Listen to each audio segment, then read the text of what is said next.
ನನ್ನನ್ನು ಕ್ಷಮಿಸಬೇಕು ಕ್ಷಮಿಸಬೇಕು ಎನ್ನುವುದಾಗಿ ಬೇಡಿಕೊಳ್ತಾ ಇದ್ದೇನೆ ತಂದೆ. ಎಂತ ಅನಾಹುತವಾಗಿ ಹೋಯಿತು. ಇಲ್ಲವಂತಾದ್ರೆ ಈ ವೈಕುಂಠದಲ್ಲಿ ನಿನ್ನ ಜೊತೆಯಾಗಿರುವಂತಹ ನಾನು ನನ್ನ ಯೋಗ್ಯತೆಯನ್ನು ಅರ್ಥವಿಸಿಕೊಳ್ಳದೆ ಮೂರ್ಖರ ಹಾಗೆ ವರ್ತಿಸಿ ಬಿಟ್ಟೆ.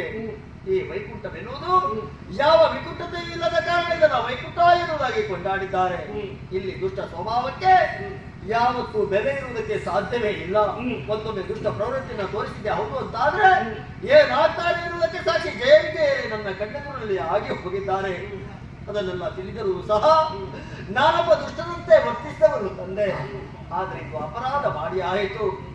ಮಾಡಿರುವಂತಹ ಅಪರಾಧವೆನ್ನುವುದಾಗಿ ತಿಳಿಯದೆ ಹೋದ್ರೆ ಅದು ಮಹಾಪರಾಧವಾಗ್ತದಂತೆ. ಆದ್ರೆ ಅಪರಾಧವನ್ನು ನಾನು ಒಪ್ಪಿಕೊಂಡವನಿದ್ದೇನೆ ತಂದೆ. ಈಗಾಗಲೇ ನಾನು ಮಾಡಿರುವಂತಹ ತಪ್ಪಿಗೆ ಕ್ಷಮೆಯನ್ನೇ ಹಚ್ಚುವ ಮುಖೇನವಾಗಿ ಇನ್ನು ಯಾವ ಕಾರಣಕ್ಕೂ ನಿನ್ನಲ್ಲಿ ವಾದ ಇಲ್ಲ. ನೀನು ಸಹ ನನ್ನಲ್ಲಿ ಭೇದವನ್ನ ತೋರಬೇಡ ತಂದೆ. ವಿಹೀನರಾಗಿ ಭೂಲೋಕದಲ್ಲಿ ಹುಟ್ಟುವಿರೋದಾಗಿ ಶಕ್ತಿ ವಿದ್ಯೆಯಲ್ಲ ತಂದೆ. ವಿಮಾನದ ಮಾರ್ಗವನ್ನು ಕೊಡಪ್ಪ.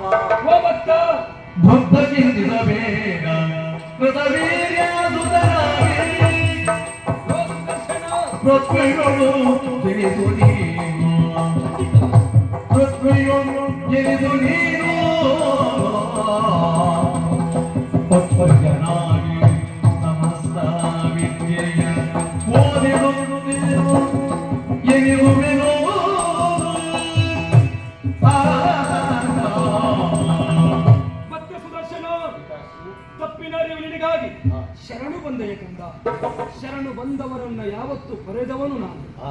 ಚಿಂತಿಸಬೇಡ. ಕೊಟ್ಟ ಶಾಪದಂತೆ ನೀನು ಭೂಲೋಕದಲ್ಲಿ ಕರವಿಹೀನಾಗಿ ಹುಟ್ಟಲೇಬೇಕು. ಒಬ್ಬ ಸಾಮಾನ್ಯ ಮನುಷ್ಯನಾಗಿ ಅಲ್ಲ. ಭೂಲೋಕದ ಮಾಹಿಷ್ಪತಿ ನಗರದಲ್ಲಿ ಕೃತವೀರ್ಯ ಹಾಗೂ ರಾಕಾವತಿ ದಂಪತಿಗಳಿಗೆ